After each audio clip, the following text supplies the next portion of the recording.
એટલું જ જીવ જાણી લે એક દિવસ મૃત્યુ અવશ્ય છે. યાદ રાખજો, જેને સદૈવ મનની અંદર મૃત્યુનું સ્મરણ કર્યું છે ને એવા જીવથી પાપ થશે.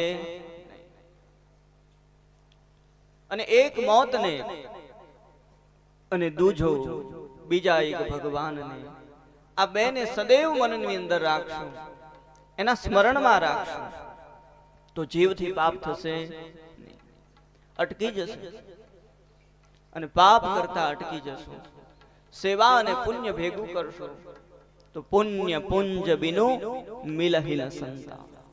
પુણ્ય વગર સંત નહીં મળે, પણ પુણ્ય કરશો, સત્કર્મ કરશો, સેવા કરશો તો કોઈ જીવન મુક્ત મહાપુરુષનો સંગ થઈ જશે.